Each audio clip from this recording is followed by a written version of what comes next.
Hiya, welcome to Complete Personal Training TV, episode number 4. Today we're just going to talk about coffee and the benefits of drinking coffee. Okay, so almost everybody drinks it. Okay, so some people have 3 to 4 cups per day or more. Most people don't think of it as a health drink as such, but it's certainly not healthy the way most people make it. Loads of added sugar, artificial sweeteners, creamers, skinny milks, etc. But I'll give you my tips here on how I can make a healthier cup of coffee and what to watch out for. So first, you may have seen debate in the past about how coffee has some compounds in it that could have negative effects, such as small amounts of acrylamides or other possibly harmful compounds in brewed coffee. But the good news is that coffee has such high concentrations of beneficial antioxidants, phenolic nutrients, or chlorogenic acids and other healthy compounds that it more than counteracts any bad compounds. In fact, coffee provides the biggest source of antioxidants for most Irish people. Although that mostly has to do with the fact that many Irish don't get enough antioxidants from fruits and vegetables. So coffee ends up being their biggest source. You should try to diversify your sources of antioxidants from fruits, vegetables, spices, herbs, berries, beans, unsweetened organic cocoa, teas, and yes, coffee if you like it. So, what's the best way to make a healthy cup of coffee? Well, here is my 3 most important tricks to maximize the benefits of coffee and minimize the negatives. First, avoid all refined sugar or harmful artificial sweeteners that you might be putting in it. Okay, so Splenda, any of those ones. Okay, so what I do instead use in a very small touch of xylitol, okay, or a little bit of stevia, just to lightly sweeten my coffee. I've also become a big fan of coconut sugar recently, and this is healthier than plain sugar because it does contain some minerals and other nutrients and has a lower glycemic index than regular sugar. On the other hand, if you like your coffee black with no sweetener at all, that's the healthiest way. So, if you're getting your coffee at a coffee shop, make sure to avoid all of those fancy specialty coffees, okay, sweetened flavored lattes, frappuccinos, syrups, etc., as they're all almost loaded with extra sugars or artificial sweeteners. Some of those fancy coffee drinks at Starbucks or other coffee shops can have, at least 300, 400 calories and so much sugar in just one coffee mix. So definitely not good for your body or your blood sugar or insulin levels. A latte or cappuccino can be okay as long as you make sure to ask for it unsweetened and use full fat milk if you're dairy tolerant. If not, you can use some cream instead. So since almost every coffee shop has either sugar or artificial sweeteners as options, I always carry packets of xylitol on me. So when I know I might be getting to a coffee shop, on a particular day, I'll carry some with me. As nerdy as it sounds. You also should try to avoid at all costs any of those terrible artificial creamers, okay, liquids or powders with loads of bad stuff in them. Usually, glucose syrup, etc., hydrogenated oils, trans fats. Instead, use a real bit of full-fat cream, organic grass-fed if possible. Okay, the CLA and the vitamin K2 in grass-fed cream can be very healthy.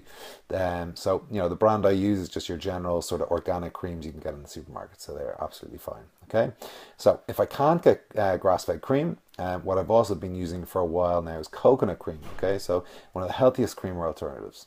I get this by buying cans of organic coconut milk. After opening the can, you can shake well before opening because it does get quite clotted. I store the coconut milk in the fridge, but not in the tin, in the container. So note that the cans of coconut milk are much creamier and better as a coffee creamer than those cartons of coconut milk drink, which are generally watered down coconut. Okay, so the thick creamy coconut milk is the healthiest option for coffee creamer because it's loaded with super healthy saturated fats called medium chain triglycerides.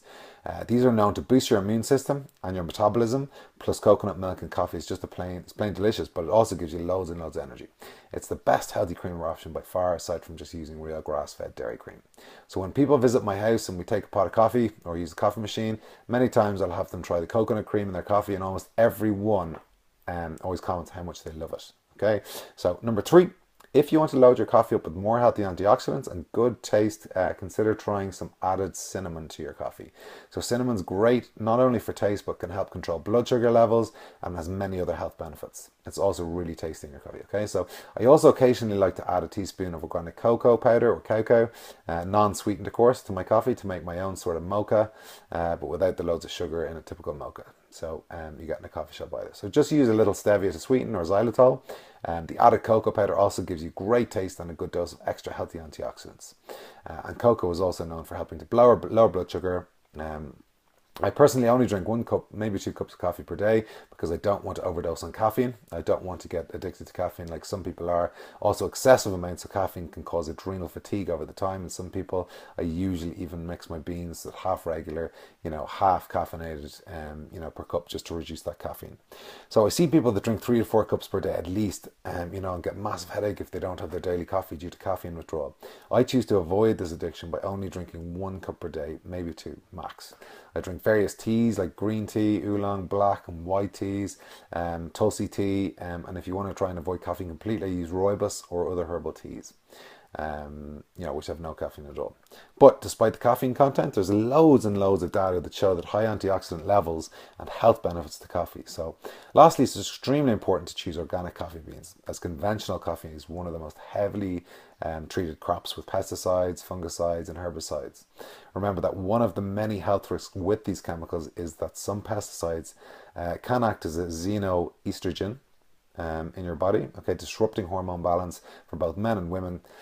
Chronic xenoestrogen exposure can also be one cause of stubborn abdominal fat, so be aware of that in both sexes as well as the man boobs in men. So choose organic as often as you can with most foods, but especially with coffee. Very lastly, please throw out your instant coffee. It's full of chemicals in the processing and the freeze-dried process. So throw it out, use fresh coffee and do enjoy it. Episode number 4. If you have any questions or queries, get on to completepersonaltraining.ie. Send us an inquiry form if you'd like to get in touch. And also, if you'd like to apply any of our programs, just go on to www.completepersonaltraining.ie. On a side note, our boot camp in Glasgow is starting tomorrow night, Thursday night at 7 p.m, our first one. Our other locations are in Dalkey, in Bray, and in Sandyford. So hope you enjoyed the video and get in touch, as I said, www.completepersonaltraining.ie. Enjoy the rest of your day.